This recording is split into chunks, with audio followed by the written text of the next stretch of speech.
yoga is this. In 1998, I was working in the software industry in Colorado, and all of my coworkers kept telling me I needed to do yoga. They were like, you should do some yoga. You should do some yoga. And my response was, I'm a runner. I get plenty of exercise. I don't need to do yoga. And then because they kept insisting, I finally went and took a yoga class. And I hated it. But I kept going because there was something in it that other people thought would be good for me. And that I was like, okay, I mean, there's got to be something here. Roll ahead a few years and I moved to California. And I went to another yoga studio. I thought, okay, I'm going to try this here too.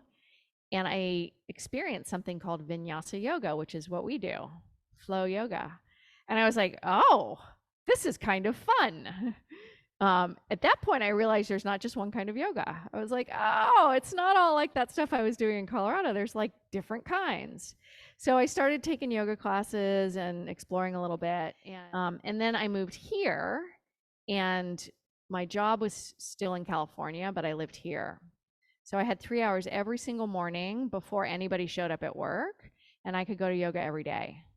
It's like the first time in my life where I had like enough free time to actually be able to do that.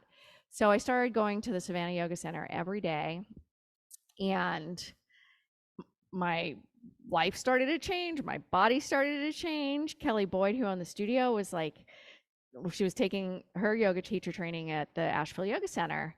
And she told me about it and the book she was reading. I was like, well, that sounds cool. Maybe I can borrow your books. And she's like, no, you should do the training. And my response was, that's crazy. I work 60 hours a week. I don't have time for this. And then I was like, maybe I'll just do this for kicks and I'll figure it out. So I did that first teacher training while I was still corporate. And when I finished, I told you earlier, I didn't really do all the practice teaching. But when I finished, Kelly was like, you should teach if you just finished. So I practiced a little bit, and then I started teaching once a week. And then my life changed even more, and I ended up leaving that corporate position and having a lot of free time. And so I started doing a lot of yoga again, and I started teaching more. And at that point, I didn't want to make yoga my life. I was like, I don't want to ruin the yoga. I'm going to figure out what I want to do with my life, new career, and then I'll just keep the yoga thing on the side.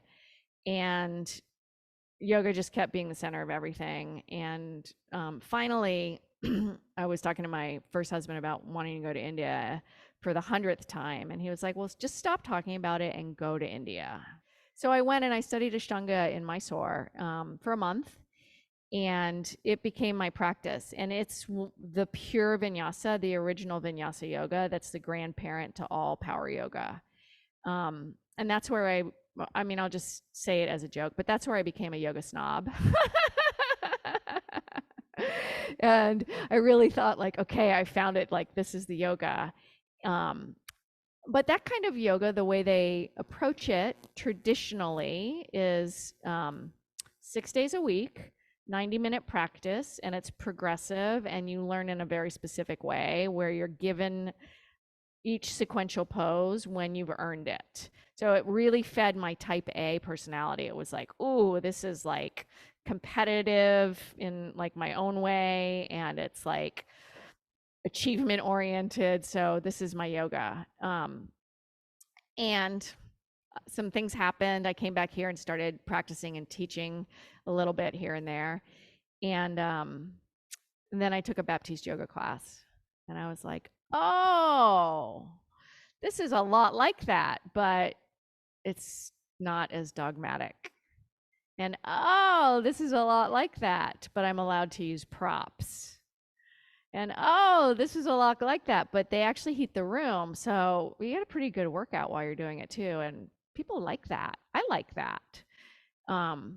So anyways, like I was kind of in this like doing both thing for a minute. And finally I realized, okay, you got to like pick and go deep into what you want to do. So I started doing my trainings with Barron at that point after doing another 200-hour training. And I haven't regretted that choice for a moment. This practice that we've been teaching at Savannah Power Yoga for the last 10 years, we've taught thousands of people, and it's accessible, and it's transformational. If you practice 3 to 5 times a week, it'll change your life. And you don't have to put your feet behind your head.